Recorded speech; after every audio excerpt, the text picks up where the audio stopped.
Look at your desk. How many notebooks do you have? How many perfect schedules are saved in your phone?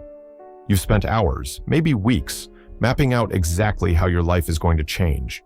You have the goals, the color-coded lists, and the vision of who you want to be. And yet, nothing has changed. It's a heavy feeling, isn't it?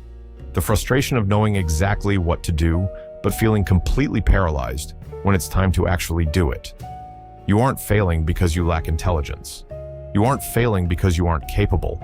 You are failing because you have confused planning with progress. And that, my friend, is the most dangerous lie you are telling yourself. Meet Aryan. Aryan was a man who lived his life in the margins of a diary. He was bright, sharp, and constantly dreaming. Every Sunday night, Aryan would sit at his table, light a small lamp, and write down his plans for the week. He would write, Monday, wake up at 5 a.m. gym, study for 3 hours, deep work. He wrote with such conviction that he could almost feel the success coming. But Monday morning would arrive, the alarm would ring, the air would feel heavy. And instead of the life he planned, he would find himself scrolling on his phone for an hour, then 2. By noon, his perfect plan was already ruined.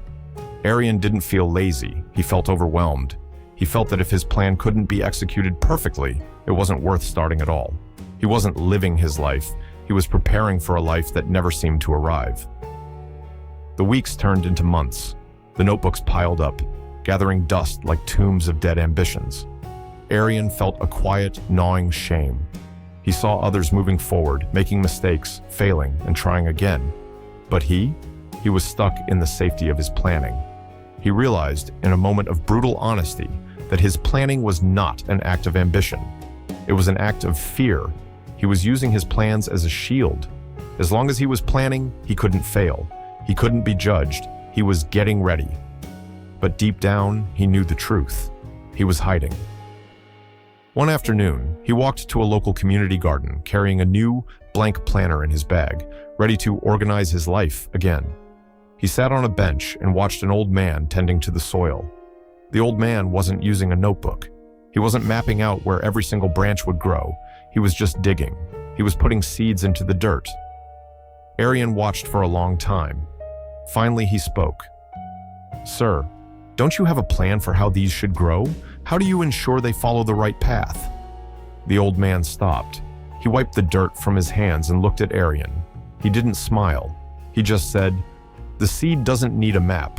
It needs the dirt. It needs the rain. It needs to fight its way up through the soil. If I spent my time planning how it should grow, I would never get my hands dirty. And if I don't get my hands dirty, nothing ever grows." Aryan looked down at his pristine, empty planner. The old man was right. The plant didn't plan. It simply acted. It grew in the mess. It grew in the rain. It grew because it started. In that moment, the weight in Aryan's chest loosened. He realized that his planning was just a form of procrastination. It was a way to make himself feel productive without taking the risk of actually doing the work. He realized that clarity doesn't come from thinking. Clarity comes from movement. You don't need a perfect plan to start.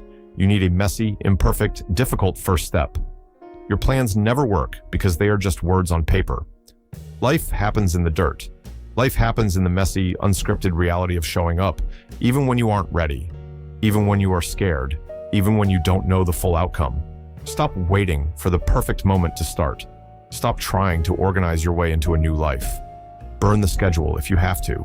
Just pick one thing, one small, ugly, difficult thing, and do it today. Stop planning, start growing.